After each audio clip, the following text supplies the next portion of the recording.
सनातन का झंडा जो गिराना चाहेगा उसका झंडा स्वयं गिर जाएगा। विपक्षी बौखलाए हुए हैं।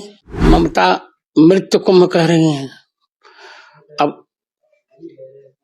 कुमारी है इससे मैं उन्हें बहन कह रहा हूं, पर इतना नीच वक्तव्य उनको नहीं देना चाहिए। मैं नहीं सोचा था कि ममता इतनी निकृष्ट बुद्धि की हो जाएगी। मैं यही कहना चाहूंगा कि सनातन का झंडा जो गिराना चाहेगा उसका झंडा स्वयं गिर जाएगा। और सभी सनातनियों को जागरूक हो जाना चाहिए, सजग होना चाहिए। अब तक जितने कुंभ देखे आपने, इतना बड़ा कुंभ कभी नहीं देखा। 55 करोड़ लोग अब तक स्नान कर चुके। सोचे बाप, विपक्षी बौखलाए हुए हैं। अब ममता जी को क्या कहूं।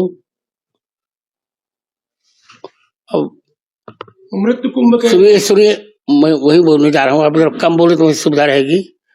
ममता मृत्यु कुंभ कह रही हैं।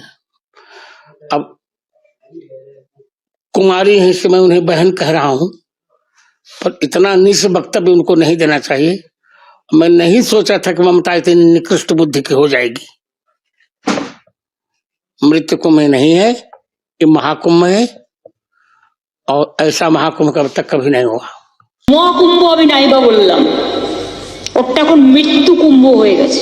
মৃত্যু কুম্ভ হয়ে গেছে, এখন মৃত্যু কুম্ভ হয়ে গেছে। রামভদ্র আচার্য বললেন, আমি কখনো ভাবিনি মমতা এতটা নিকৃষ্ট বুদ্ধিমানের হয়ে যাবে। এবং আরো কি বললেন যে সনাতনী ঝান্ডা যে নামাতে চাবে তার ঝান্ডা নেমে যাবে। এবং সনাতনীদের উদ্দেশ্যে বার্তা দিলেন যে সনাতনীরা এক হও, এক জায়গায় থাকো, যে ডাকটা শুভেন্দু অধিকারী দিয়েছিলেন।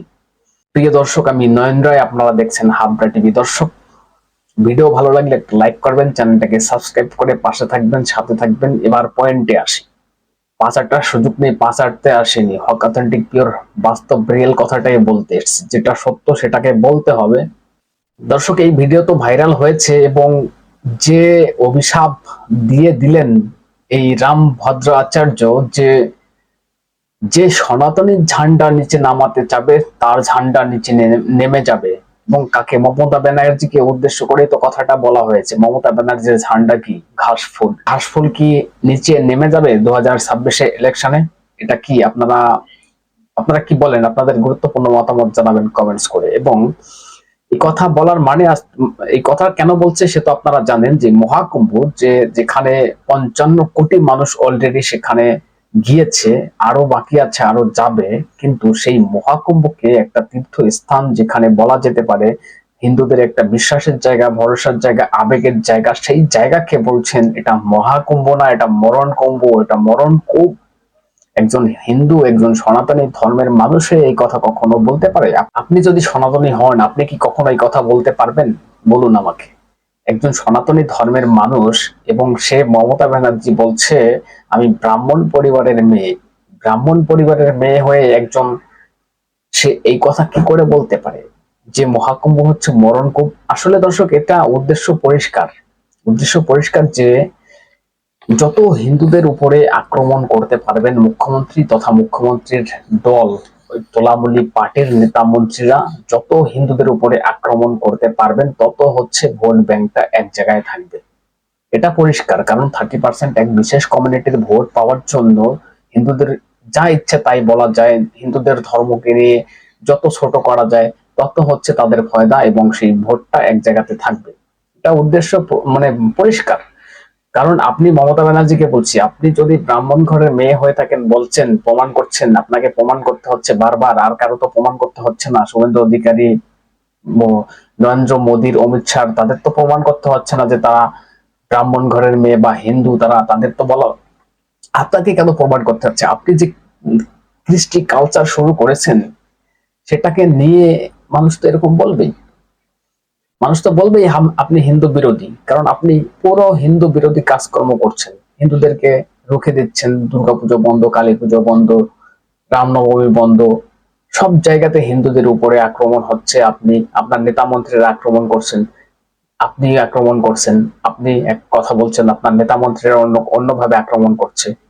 এটা তো পরিষ্কার না যে বাংলাদেশ কালচার এই রাজ্যে অলরেডি তৈরি হয়ে গিয়েছে। কারণ মমতা এই তোলামুলি পার্টি যদি আর 10টা বছর এই রাজ্যে ক্ষমতায় থাকতে পারে, তাহলে বাংলাদেশ কেন, বাংলাদেশ তো ছেড়ে দিন, পাকিস্তান হয়ে যাবে, পাকিস্তান হয়ে যাবে এই বঙ্গ।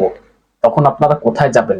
ডিসিশন আপনাদের নিতে হবে, ভাবনা আপনাদের নিতে হবে। কিন্তু এই যে অভিশাপ আপনাদের, মানে কিন্তু যে অভিশাপ এই রাম ভদ্রাচার্য দিয়ে দিলেন, মমতার কপালে কি এটাই আছে যে 2026-এ ইলেকশনে ওই ঝান্ডাটাই নিচে চলে যাবে?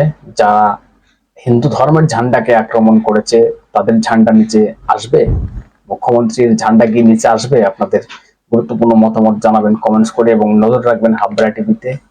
চ্যানেলটাকে সাবস্ক্রাইব করে পাশে থাকবেন, সাথে থাকবেন। ধন্যবাদ সবাইকে।